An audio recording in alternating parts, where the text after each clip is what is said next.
नमस्कार, आप देख रहे हैं आगाज टाइम। मैं हूं आपके साथ सुहानी सिंह। आइए नजर डालते हैं खास खबर पे।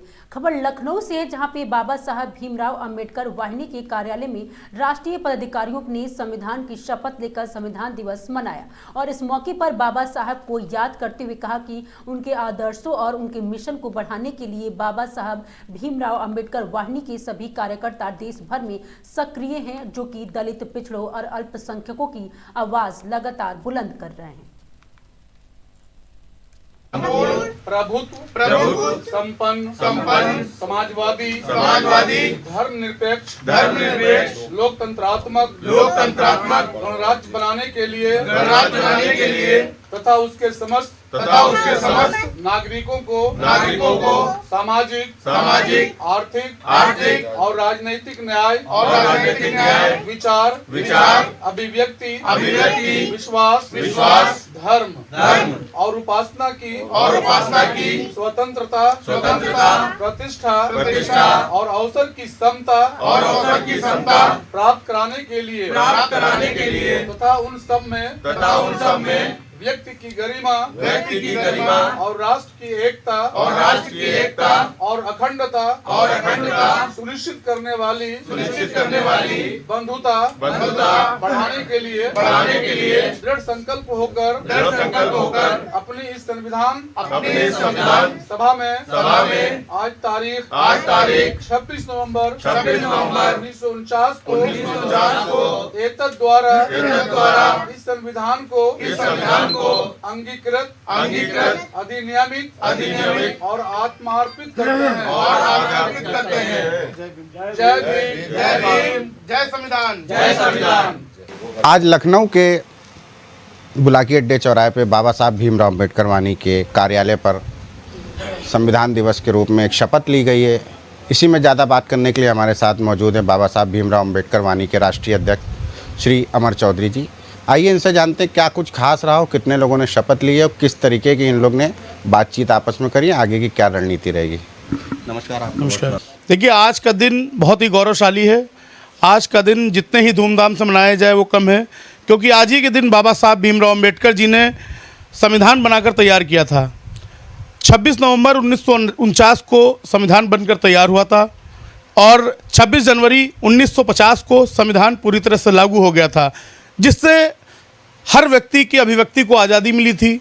और बाबा साहब के इस बनाए हुए संविधान से दलितों, पिछड़ों और मुस्लिम समाज के लिए उत्थान हुआ था, क्योंकि उससे पहले जब तक संविधान नहीं बना था तब तक दलितों, पिछड़ों और अल्पसंख्यकों को इस देश में कीड़े मकोड़े की तरह समझा जाता था। बाबा साहब ने संविधान लिखकर मानवता की मिसाल पेश की और बाबा साहब ने दलितों, पिछड़ों, मुस्लिमों, 85% में आने वाली सभी जाति और धर्म के लोग जो भी हैं उनके लिए ऐसे हक आरक्षित किए कि वो अपने हक को अब मांगने का नहीं, हक को अब छीनने का काम कर रहे हैं, क्योंकि संविधान ही हमें ताकत देता है देश में हर चीज़ को हक और अधिकार पाने की।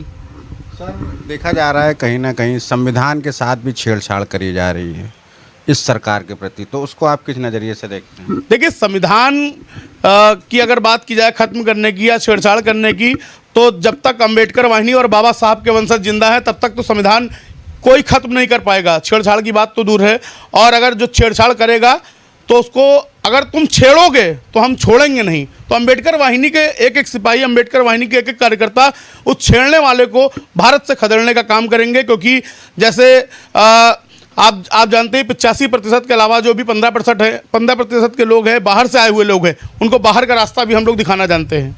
जी, लगातार SIR को लेके लोगों में भ्रमति है, ख़ास तौर से अल्पसंख्यक समाज और दलित समाज, उसको किस नज़रिए से देखते हैं, उनको क्या कहना चाहेंगे? देखिए, SIR फॉर्म की अगर बात की जाए तो SIR हर व्यक्ति को भरना चाहिए, और SIR की बात की जाए तो हर व्यक्ति को सही तरीके से भरना चाहिए, क्योंकि SIR में आपने देखा होगा 2003 से पहले का भी मामला है, तो काफ़ी चीज़ें हैं जो सोच समझकर भरें, और अगर आप स्वयं नहीं भर पा रहे हैं तो किसी पढ़े लिखे व्यक्ति से आप भराने का काम करें, क्योंकि SIR फॉर्म छूटना नहीं चाहिए, क्योंकि 2027 के चुनाव में आपका वोट ना कटे, इसलिए SIR फॉर्म जरूर भरवाएं।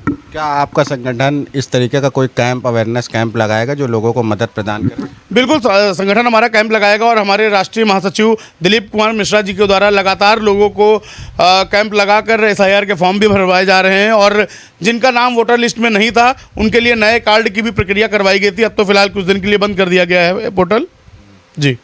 तो सर, लगातार आप जैसे कि युवा हैं, युवाओं को क्या मैसेज देना चाहेंगे अपने संगठन, अपनी वाहिनी की तरफ? देखिए, अंबेडकर वाहिनी की बात की जाए तो बाबा साहब भीमराव अंबेडकर वाहिनी भारत देश में 24 लाख प्लस कार्यकर्ताओं के साथ आज दलितों, पिछड़ों, मुस्लिमों के हक की आवाज़ उठा रही है और अंबेडकर वाहिनी के किसी भी कार्यकर्ता पर कोई जोर जुल्म इस सरकार में किया जा रहा है तो सरकार के खिलाफ हम लोग एक मोर्चा खोलने का काम कर रहे हैं, क्योंकि जब दलित व्यक्ति, मुस्लिम व्यक्ति, पिछड़ा व्यक्ति अपनी आवाज़ उठाता है तो कहीं ना कहीं इस सरकार में दबाने का काम किया जाता है। तो हम दबने वाले नहीं, हम लोगों को दबाने वाले हैं। हम 85% मिलकर 15% को यहाँ से बाहर निकालने वाले लोग हैं। हम लोग निकालने का काम करेंगे। लगातार आप लोगों के बीच में रहते हैं, लोगों की समस्याएं सुनते हैं, आप इतने दिनों से आप संगठन चला रहे हैं, क्या क्या समस्याएं आपको, मुख्य समस्या जो लोगों के बीच नज़र आ रही है जिस पे आप काम करना चाहिए? देखिए, समस्या की बात की जाए तो भाजपा सरकार में तो आपने देखा ही होगा कि भाजपा के चाहे प्रधानमंत्री हों या किसी भी प्रदेश के मुख्यमंत्री हों, क्योंकि हमारा संगठन तो सभी प्रदेशों में है, तो किसी भी प्रदेश के मुख्यमंत्री हों वो तो अपने राज्य में ऐसा दिखाते हैं कि उनके क्षेत्र में किसी तरह का अपराध ही नहीं है। वो हर जगह दिखाते हैं कि हम राम राज्य की स्थापना कर रहे हैं। कल राम राज्य की स्थापना हुई है भारत के अयोध्या में। और देखिए, अपराधों की अगर बात की जाए तो आज का नेट पर आप गूगल पर सर्च करके देख सकते हैं कितने रेप और कितने अपराध आज की कल की डेट में हुए हैं। और ऐसा राम राज्य से क्या फ़ायदा है जहां बहन बेटियों की आबरू लूटी जाए, क्योंकि क्या प्रभु श्री राम जी ने ये नहीं कहा था कि किसी के साथ जाति की जाए, और इस सरकार में लोग जाति ही करते नजर आ रहे हैं। अयोध्या के सांसद हैं, उनका कहना है कि हमको न्योता नहीं मिला इसमें, तो उस पर क्या कहना चाहिए? देखिए, अयोध्या के सांसद की अगर बात की जाए तो उनको न्योता क्यों मिले?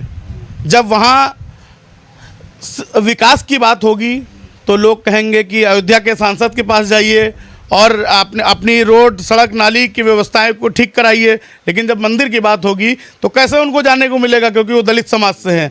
क्योंकि लोग भगवान को मंदिर में ढूंढते हैं, लेकिन भगवान के जब दर्शन के लिए या किसी कार्यक्रम में जाते हो तो दलितों को पूछा नहीं जाता है। अगर बात की जाए देश की प्रथम नागरिक माननीय राज्यपाल आपके राष्ट्रपति महोदय की, तो राष्ट्रपति जी को भी कई मंदिरों के बाहर ही रखा गया, उनको मंदिर के अंदर प्रवेश नहीं करने दिया। और पूर्व राष्ट्रपति रामनाथ कोविंद जी थे, उनको भी कई मंदिरों के अंदर नहीं जाने दिया, क्योंकि इस देश में लगातार जातंकवाद पनपता नजर आ रहा है। लोग कहते हैं, भाजपा के खासकर लोग कहते हैं कि आतंकवाद फैल रहा है, लेकिन मैं कहता हूं इस देश में भाजपा के शासन में सिर्फ और सिर्फ जातंकवाद फैलने का काम कर रहा है, क्योंकि यहाँ मनुवादी अपनी मनुवाद व्यवस्था लागू करना चाहते हैं। वो चाहते हैं कि सिर्फ पाखंडवाद फैले। लेकिन 85% देशवासियों से मेरी यही अपील है कि आप चुनावी मैदान में उतरिए, आप हार जाइए, लेकिन दिखा दीजिए 15% के मनुवादियों को कि हाँ, हम बहुजन हैं, बाबा साहब के मानने वाले लोग हैं, मान्यवर काशीराम साहब के मानने वाले लोग हैं। इस देश को बनाने के लिए अगर बात की जाए तो आज जो हमारा समाज पिछड़ा दलित मुस्लिम समाज जो पढ़ लिख कर आगे बढ़ रहा है, कहीं ना कहीं माता फातिमा शेख जी का उनका बड़ा योगदान रहा, जो एक मुस्लिम समाज की महिला थी।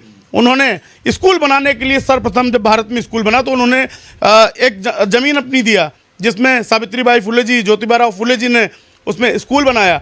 लेकिन वहीं पर कुछ मनुवादी थे जिन्होंने व्यवस्थाएं खराब करने का काम किया, और आज भी मनुवादी व्यवस्थाएं खराब करने का काम कर रहे हैं, और इन मनुवादियों को खदेड़ने का काम हम अम्बेडकरवादी जरूर करेंगे। एक मेरा प्रश्न है राजनीति से रिलेटेड। 27 का चुनाव नज़दीक है, क्या बाबा साहब भीमराव अम्बेडकर वाहिनी 27 के चुनाव में अपना हल्ला बोल करेगी? देखिए, 27 के चुनाव की बात रही तो 27 के चुनाव में ज़रूर हल्ला बोल अम्बेडकर वाहिनी करेगी, क्योंकि 24 लाख कार्यकर्ताओं के साथ हम एक देश का बहुत बड़ा समर्थन करने जा रहे हैं। अगर हम समर्थन करेंगे भी चुनाव 2027 में, तो उसी का जो दलितों, पिछड़ों और मुस्लिम समाज के हक की बात करेगा, और जो दलित, पिछड़ा, मुस्लिम समाज को लेकर नहीं चलने का काम करेगा, उसको सत्ता से बाहर रास्ता दिखाने का काम भी अम्बेडकर वाहिनी के दलित, पिछड़े, मुस्लिम भाई करने का काम करेंगे। ठीक है, ये थे हमारे साथ बाबा साहब भीमराव अम्बेडकर वाहिनी के राष्ट्रीय अध्यक्ष अमर चौधरी जी। इन्होंने कहा हमारा संगठन हर जाति के लोगों के साथ है, ना कोई भेदभाव करता है, ना कुछ। आप लोग वीडियो में बने रहिए। लखनऊ से पत्रकार दानिश खान की रिपोर्ट।